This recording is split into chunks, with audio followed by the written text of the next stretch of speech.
سب سے پہلے اس کی حکومت کی اور اس امت میں اس زمین پر قرآن کریم کا جو سب سے پہلا حافظ ہے وہ جناب محمد رسول اللہ، وہ اپنے آقا ہیں۔ ذرہ برابر ایک حرف بھی ادھر نہیں ہو سکا۔ اگر کریں گے تو تراویح میں حافظ صاحب دیکھتے ہیں جب یہ حافظ صاحب نہ گڑبڑ کیے تو دیا گیا، آپ کہا کہ بھائی یہ کیا کر رہے ہیں؟ میرے بھائی میرے بزرگ دوستوں، یہ اعجاز قرآن ہے، قرآن کریم کا اعجاز ہے کہ ایک اور بھی سنیے، قرآن میں شیطان کتنا خطرناک ہے، شیطان کا نام کو نہیں لینا چاہتا ہے، لیکن قرآن کریم میں شیطان کا لفظ آج آپ تلاوت سے پڑھتے شیطان تو 50 نیکی ملے گی۔ قرآن سے شیطان کو نسبت ہو گئی تو ہر پہ 10 نیکی۔ بہرحال میرے بزرگوں میرے دوستوں، اللہ کا یہ قرآن نہایت مقدس کلام ہے۔ وہ ماں، وہ باپ، وہ گھر والے نہایت خوش قسمت ہیں جن کے بچے حافظ قرآن ہیں، وہ گھر والے جن کے لیے اللہ کی طرف سے جہنم واجب ہو گئی ہو، اعمال ایسے گڑبڑ ہوں گے کہ جہنمی بن گیا ہوگا، لیکن ایک حافظ قرآن خاندان کا آئے گا اور اللہ تعالیٰ اس کو کہیں گے کہ لے تو 10 پاسپورٹ ویزا لے اور ان کو جنت میں لے جا جس کے اوپر جہنم کا فیصلہ ہو چکا ہے، جہنم واجب ہو چکی ہے، اس کو جنت میں لے جا۔ تو میرے بھائیوں میرے بزرگوں میرے دوستوں، کیا یہ حافظ قرآن اس کو لے جائے گا جو محلے میں جس کا مذاق اڑا رہا تھا اور جو حافظ قرآن کو کمتر سمجھ رہا تھا اور یہ سمجھ رہا تھا کہ وقت کا یہ ڈاکٹر نہیں بنا، وقت کا انجینئر نہیں بنا، وقت کا پروفیسر نہیں بنا، وقت کا کلکٹر نہیں بنا اور یہ قرآن کا حافظ بنا، یہ کہاں سے کھائے گا اور کیا کھائے گا؟ اللہ کی قسم اتنا کھلایا جاتا ہے علماء کو کہ پیٹ جواب دے دیتے کیا بچہ نیچے سادہ کھانا چاہیے۔ کہاں سے کھائے گا؟ کھلانے والی ذات اللہ کی ہے، کھلانے والی یہ جو سسٹم ہم نے جو پیدا کیا ہے کہاں سے کھائے گا؟ ہم یہ نہیں کہتے کہ آپ ڈاکٹر نہ بنو، آپ انجینئر نہ بنو، آپ پروفیسر نہ بنو، آپ کلکٹر نہ بنو۔ ابھی قریب ہی کے بزرگ حضرت مولانا زبیر صاحب نادم اشرف العلوم کنوا وہ گئے اپنے استاد جناب صابر صاحب جو چندن سیرپور کے تھے ان کے پاس گئے اور کہنے لگے کہ حضرت یہ جو ہمارا استاد ہے 14 سال ہو گیا ہے، ابھی آپ استاد میرے گھر ہی پر اتفاق سے بھی یہاں آیا تو 14 سال ہو گیا ہے، حافظ قرآن نہیں بن پا رہا ہے، کیا کریں؟ اس کو اسکول میں ڈال دیں، کہیں اور ڈال دیں؟ تو حضرت نے کہا کہ تم وہ کام کرو جو تمہارے لیے فائدہ مند ہو، وہ کام کرو جو تمہارے لیے فائدہ مند ہو۔ تو کہا کہ حضرت ہمارے لیے تو فائدہ مند یہ ہوگا کہ ہم زمین کے نیچے ہوں گے اور یہ ہمارے لیے قرآن پڑھے گا، ہم زمین کے نیچے ہوں گے، ہم قرآن ہمارے لیے پڑھے گا، اور اللہ نہ کرے کہ کہیں اگر اللہ کے عرش پر ہمارے کالے نامہ اعمال کی وجہ سے جہنم کا فیصلہ ہو جائے اور یہ حافظ قرآن اگر اچھا ہو گیا، اگر نیک ہو گیا تو پھر تو انشاءاللہ اسی کے کندھے پر ہاتھ رکھ کر کے ہم جنت میں جائیں گے، کیونکہ یہ خبر یہ قول کسی اور نے نہیں کہا ہے، میرے آقا میرے پیارے محبوب تاجدار مدینہ محمد رسول اللہ نے کہا ہے۔ اس لیے بھائیوں بزرگوں اور دوستوں، ہرگز قرآن کو آپ کمتر نگاہ سے نہ دیکھیں، ورنہ کل قیامت کے دن اللہ کی طرف سے یہ سسٹم ہوگا جنہوں نے ان حفاظ کو حکایت کی نظر سے دیکھا ہے، اللہ کی طرف سے یہ سسٹم بنایا جائے گا کہ وہ بچہ اپنے ان حکایت کی نگاہ کی طرف نگاہ بھی نہیں اٹھائے گا۔ حضرت مولانا بدر عالم میٹ جی مہاجر پاکستان فی مدنی ایک انسان کے لڑکے نے دیکھا کہ حضرت جنت میں ہے، تو حضرت کا لڑکا مولانا آفتاب عالم نبی نے پوچھا کہ آپ خدا جنت میں کیسے چلے گئے؟ آپ جنت البقیع میں آپ آرام کر رہے ہیں، اس کی وجہ سے مدینہ میں ہے جنت البقیع میں، اس کی وجہ سے کہا نہیں، کہا ماں حضرت ام جویریہ کے قدم و تلے ہیں، امہات المومنین حضرت ام جویریہ رضی اللہ تعالیٰ عنہ کے قدم کے پاس دفن ہے، کہا اس کی وجہ سے، کہا نہیں، آپ نے حدیث کی بڑی کتابیں لکھی، بخاری کی شرح لکھی، فیض الباری لکھی، آثار السنن لکھی، اس کی وجہ سے، کہا نہیں، کہا پھر کیوں؟ تو حضرت نے فرمایا کہ سنیے، میں جب کسی بچے کے بارے میں معلوم ہو جاتا کہ حافظ قرآن ہے تو اس کی طرف پاؤں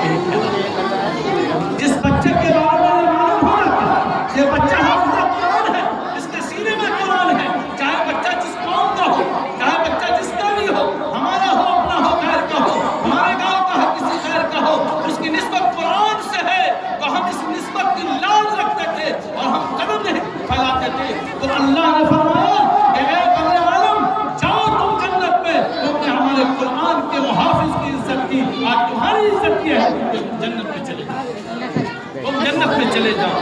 اس لیے بزرگوں، دوستوں، اگر سینے میں دل ہے تو ایک مختصر واقعہ میں سنتے چلیے۔ ہاں، لاک ڈاؤن میں کیا ہوا؟ مدارس بند ہو گئے، جو بچے ٹوپی اور کرتا پاجامہ پہنتے تھے وہ ہاف شرٹ اور ہاف پینٹ میں آ گئے۔ سارے لوگوں نے رخ کر دیا کدھر کا؟ اسکولوں کا رخ کر لیا، مدارس بند ہو گئے۔ ہمارے 3-4 مدرسے چلتے ہیں یوپی میں، قاری اشفاق کریمی صاحب جا چکے ہیں۔ لڑکیوں کا مدرسہ الحمدللہ 12 بیگھے میں ہمارا مدرسہ چل رہا ہے، لڑکے کا ایک الگ مدرسہ ہے۔ بہرحال جانا ہوا تو دیکھا کہ 4-5 مدرسے بند ہیں۔ لاک ڈاؤن کے 2 سال کے بعد اتفاق سے اس گاؤں میں جمعہ کی نماز پڑھنے کا موقع ملا۔ لوگوں نے کہا کہ مولانا آپ تقریر کر دیجیے۔ ہم نے کہا ٹھیک ہے۔ نہیں مدرسہ ہے؟ لوگوں نے کہا ہاں۔ ہم نے کہا مدرسہ بند کیوں ہے؟ لاک ڈاؤن کی وجہ سے متاثر ہوا نا، متاثر ہی رہا، پیسہ ہم کو نہیں دے پائے، مدرسہ نہیں کھول پائے۔ ہم نے کہا وہی بات خدا اللہ کی قسم کہ اے گاؤں کے لوگوں، اے گاؤں کے چودھریوں، اے گاؤں کے سیٹھوں، اے گاؤں کے مردوں، اے گاؤں کی عورتیں، ہم نے مائک چالو کروا دیا وہاں کا اور کہا اے گاؤں کی عورتوں، یہ تو تم خوش قسمتی ہے ہو کہ اللہ کا عذاب رکا ہوا ہے تمہارے اوپر، تمہارے جسم کے اوپر کپڑے لاک ڈاؤن کے بعد اور اچھے ہو گئے، تمہاری شادیاں بھی ہو گئی اچھی، سارے چیز ہو گئے، اور اس مدارس کو صرف اس لیے بند کر دیا کہ کچھ تمہارے کاروبار متاثر ہوئے لاک ڈاؤن کی وجہ سے، تو سارا نزلہ، سارا بخار اور سارے حالات کو تم نے مدارس کو پلہ کے ڈال دیا۔ یاد رکھو یہ مدرسہ وہ مدرسہ ہے جو امت کا سب سے بڑا ظالم، قیامت تک کوئی اتنا بڑا ظالم پیدا نہیں ہوگا جس کو دنیا حجاج بن یوسف کے نام سے جانتی ہے۔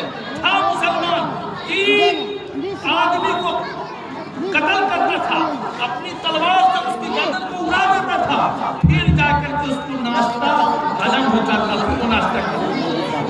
بڑے بڑے کبار صحابہ کو حضرت اللہ کے نبی جناب محمد رسول اللہ کے سالی کے نبی کو قتل کیا اور چوراہے پر اس کو لاش کر دیا۔ بتاؤ امت کا لیکن لوگوں نے کہا کہ اللہ کے عذاب نہیں ہوتا، وہ مصیبت کو پڑھتا کیوں نہیں ہے؟ اتنے بڑے بڑے کبار صحابہ کو، کبار تابعین کو وہ قتل کرتا ہے۔ پتہ چلا کہ وہ ایسا مکتب چلاتا ہے، ایسا مدرسہ چلاتا ہے جس میں 3000 بچے قرآن پڑھتے ہیں اور فجر کے بعد جا کے اس کے ساتھ دعا میں شریک ہوتا ہے۔ فجر کے بعد حجاج بن یوسف 3000 جس مکتب میں بچے پڑھتے ہیں اس میں فجر کے بعد شریک ہو جاتا ہے، اس لیے اللہ کے عذاب سے وہ بچا ہوا۔ لوگوں یاد رکھو یہ ہمارا دار القرآن اگر سلامت رہا اور یہاں بچے جو قرآن کریم حفظ کرتے ہیں اور اللہ اللہ کی صدا لگاتے ہیں اور علوم دینیا سے آراستہ اور پیراستہ ہوتے ہیں، تو یاد رکھو اللہ کی کتنی بلاؤں کو، عذاب کو، مشکلات کو، آفتوں کو، بلاؤں کو، تکالیف کو روکے رکھتا ہے۔ تو بہرحال ہم نے کہا کہ اللہ کے عذاب سے بچو۔ وہیں ایک شخص کھڑا ہوا کہ مولانا ہم کو مدرسہ چالو کرنا ہے، کتنا لگے گا؟ کتنا دے سکتے ہو؟ آپ جو کہیے۔ ہم نے کہا 60,000 مہینے کا دینا ہے۔ کہا قسم خدا کی دوں گا اور پھر بیچ کے دوں گا جب تک کام والے تیار نہیں ہوئے، اور آج ہی آپ مدرس منگائیے۔ بہرحال ہم نے فون کیا، 2 مدرس الحمدللہ گئے، الحمدللہ وہ ادارہ چل رہا ہے۔ ایسے 4-5 ادارے پروفیسر یہ اور کیا بتاؤں 4-5 ادارے کو ہم نے بتایا کہ لاک ڈاؤن کا سارا بخار آپ نے ادارے ہی کو پٹا دیا۔ میرے بھائیوں، میرے بزرگوں، میرے دوستوں، تو قاری شکیل صاحب بیچارے جو ہے لاک ڈاؤن پر ان کی تنخواہ بند ہو گئی، چمپارن کے رہنے والے تھے، کشمیر میں پڑھاتے تھے، انہوں نے جب دیکھا کہ لاک ڈاؤن میں ہماری تنخواہ بند ہو گئی ہے، اب کیا ہوگا، بچے کیسے کیا کریں گے؟ وہ بیچارے بڑے پریشان رہے، روئے دھوئے، تہجد میں روئے، اور رونے کے بعد اللہ نے ان کو یہ مقام اور یہ رتبہ دیا کہ وہ قاری شکیل صاحب چلے گئے مدینہ۔ اور مدینہ بھی کہاں گئے؟ یہ لوگوں ذرا سنو، دل کے کان سے سنو، کان کھول کر کے سنو۔ قاری شکیل پہنچ گئے وہاں جس کو مدینہ کہتے ہیں، اور وہاں پہنچ گئے جس کو مسجد نبی کہتے ہیں، اور وہاں پہنچ گئے جس کو روضہ رسول کہتے ہیں، جس کے بارے میں حضرت مولانا حسین بدری علیہ الرحمہ نے کہا تھا سلامت رہے تیرے روضے کا دادی، چمکتی رہے تیرے روضے کا منظر، ہمیں بھی آتا ہو شوق